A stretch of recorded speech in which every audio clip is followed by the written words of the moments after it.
የ7 ዓመት ሕፃን ልጅ ላይ አስገድዶ የደፈረው ግለሰብ በ22 ዓመት ጽኑ እስራት ተቀጣ። የቅጣት ውሳኔውን ያስተላለፈው በወላይታ ዞን የዳሞት ፑላሳ ወረዳ ፍርድ ቤት ወንጀል ሲሆን ተከሳሽ አቶ ወይጦ አንግኖ የተባለ ግለሰብ በቀን 28 ሁለተኛ ወር 2018 ዓመተ ምህረት ዕለተ አርብ ከቀኑ 8 ሰዓት ተኩል ላይ በሻንቶ ከተማ ቀበሌ ውስጥ ልዩ ስፍራ ማቴዎስ ፑሾ ወፍጮ ቤት አጠገብ እድሜዋ 7 ዓመት የሆናትን የግል ተበዳይ ሕፃን ተከሳሹ ወይጦ አንግኖ ከምትጫወትበት ሸንኮራ አገዳ ገዛልሻለሁ በማለት አታሎ ወደ ሻንቶ አንደኛ ደረጃ ትምህርት ቤት በስተጀርባ በመውሰድ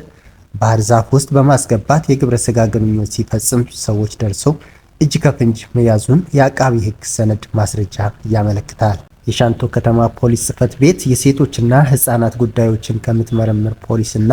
የሻንቶ ከተማ ሴቶችና ሕፃናት ልዩ ምርመራና ክስ አስተዳደር ስራ ሂደት አቃቢ ሕግ ጋር በመቀናጀት ባደረጉት ምርመራ የሰውና የሰነድ ማስረጃ በበቂ ሁኔታ ተሰናድቶ ወደ ዳሞት ፑላሳ ወረዳ ፍርድ ቤት ክስ በማቅረብ ተከሳሽ በፈጸሙ በሕፃናት ልጆች የሚፈጸም የግብረ ስጋ ድፍረት በደል መፈጸም ወንጀል ክስ በኢፌድሪ የወንጀል ሕግ አንቀጽ 627 ህዝባር 1 እና የግል ተበዳይ ለተከሳሽ የአክስቱ ልጅ ወይም የአባቱ እህት ልጅ በሆነችው ላይ የተፈጸመ በመሆኑ በፈጸመው ጋብቻቸው በስጋ ዝምድና ምክንያት አግባብ ባለው ሕግ በተከለከለ ሰዎች መካከል ታስቦ የሚፈጸም የግብረ ስጋ ግንኙነት መፈጸም ወንጀል በኢፌድሪ የወንጀል ሕግ አንቀጽ 654 በመጥቀስ የሻንቶ ከተማ አስተዳደር አቃቢ ሕግ ክስ መስርቶ የሰውና የሰነድ ማስረጃ በተገቢ ሁኔታ አያይዞ አቅርበዋል። የወረዳው ፍርድ ቤት ጉዳዩን እየሰማ ቆይቶና የቀረቡ ማስረጃዎችን መርምሮ ተከሳሹ አቃቢ ሕግ ጠቅሶ ያቀረቡትን ማስረጃን ያመነ በመሆኑ በቀን